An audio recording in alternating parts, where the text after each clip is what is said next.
you can get aggressive that way and make a deal like that for sure. And it's the local kid, as you know, they want to put bodies in the seats. That's nice. Yeah. But you know what puts bodies in the seats even more than that? Playoff games. Yeah. And you got to build the right roster. Where are you on Dobson, a guy that I have on my trade board? You can catch that on sportsnet.ca.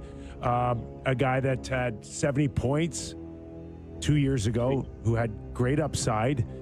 I think the sense is, with an off season, that he plateaued or he didn't take a next step, but it won't stop some of these guys from asking for $10 million, once they get in a position to negotiate a contract. And are the Islanders now caught between let's move him or let's sign him like a few others? I would say yes. I would say yes to that. And when you plateau, here's my problem with where we all talk about the salary cap going up, and we all talk about guys who had great years a couple years ago and then they plateau, and what's their value at this point in time. Players have to start to take accountability for on-ice performance in relation to their ask at the contract table. And he plateaued last year for sure, Kipper. That team, though, they were pedestrian as a group, like 32nd in both special teams units, if I'm not mistaken. Like, this was a tough watch. So, but he was part of that problem too, and they got to be better. He's going to ask. If it's not what I want to pay, and it's probably not, to be honest with you right now. That's why I'm entertaining all kinds of options there. The Islanders, you have to ask yourself the question. Dobson's a real good player. I really like Dobson, especially on the right shot situation. If he went to a contending team right now, trust me, he would be better than a secondary guy offensively. Well, let me throw it back at you guys this way. Evan Bouchard, for all of his offense, and he actually did play better defensively for 60% of the playoffs, I would say, for you guys, in my estimation, because I don't really like his defending. But wouldn't Dobson be in Edmonton? He wouldn't score as much, but he'd do some other things just marginally better than Bouchard. I think that's how teams would look at Dobson, right? So is he good for us, or is he good for somebody else out there? And where are we? Where is our team here? The Isles are, hey, Borny, their minor league system was atrocious. It's historically bad. So they got so much going on here.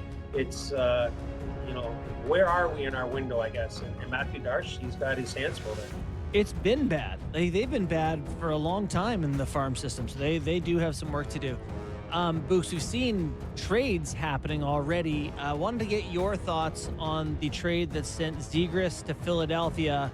A lot of people are being like, it doesn't seem like a huge win for Anaheim compared to maybe what they could have got. And your thoughts matter because we got in trouble yesterday for not mentioning it at all in our show. Did we? Oh, yeah, we did. Yeah. Sammy, bad producing.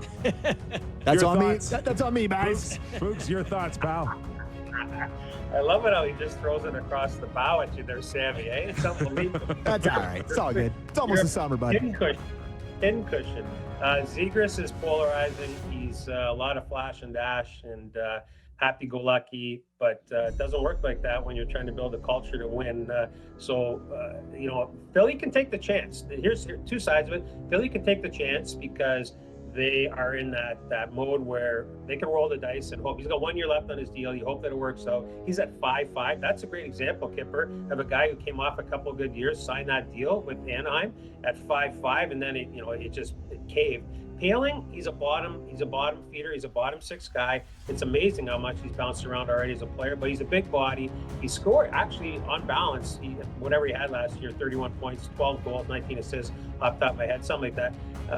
He's going to give him more meat and determination at the bottom of the lineup, where Zegras is going to come into Philly and hopefully get back to somewhere close to where he was a couple years ago offensively. But boy, oh boy, Rick Tocchet, he's going to be in his office a lot. He's going to be having to get this kid to mature and not be so flamboyant, I guess is the best way. It doesn't work like that in the National Hockey League.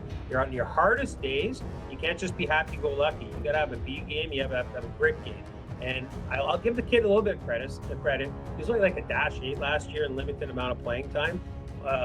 For the previous 2 years like that. Before that was like -23, -25. So he did make more of an effort. But when he isn't engaged, oh my goodness, boy, oh boy. He looks like Willie in Toronto, Willie Nylander. You know when Willie sometimes does the blow by on the forecheck or something like that? Zegras has got a lot of that in him, and it's going to be a challenge for the Flyers. So I like what Anaheim's doing, though, and you know what they're doing. They're setting up. They got $33 million in cap space. They're setting themselves up for a big signing or two here. Books, just want to draw on your personal experience as a NHL scout here, because once upon a time, Trevor Zegras was a top 10 pick. Okay, we saw him at the World Juniors. He was a can't-miss kid. They put him on a cover of a video game, and here we are this week, and you couldn't even get a first-round pick out of him. And I don't mind Flyers taking a chance. I don't mind even Pat Verbeek saying, I can't win with this guy, I got to get rid of him.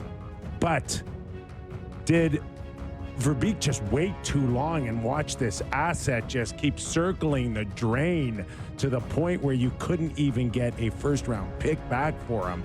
What would that have done to scouts with Anaheim or the organization in whole to watch such a deep an asset go down like that?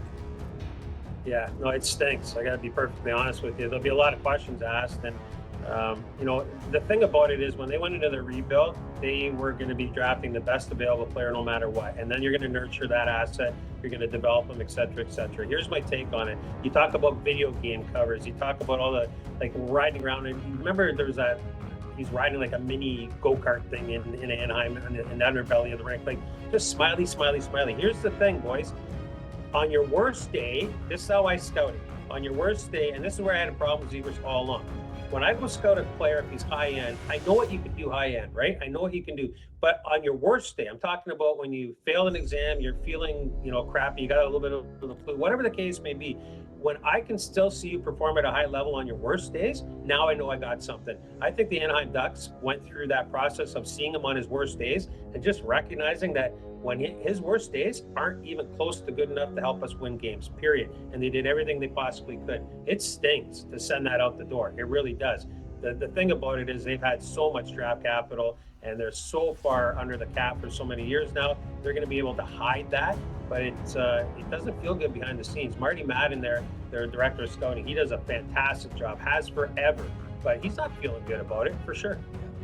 So as you head towards this draft, you say that you don't talk to other people to get their opinion. You just do your own opinion. Well, nobody's there in LA. Well, fair enough. Even if they were, though, where does your opinion differ from the consensus in this draft? It starts to differ. Well, I think it differs for some at number one, but if you guys watch that special on Schaefer on Sportsnet that ran, this kid he's all world, so he's number one for me all day long. But I'm off the grid at number two. I've got Caleb Desnoyers.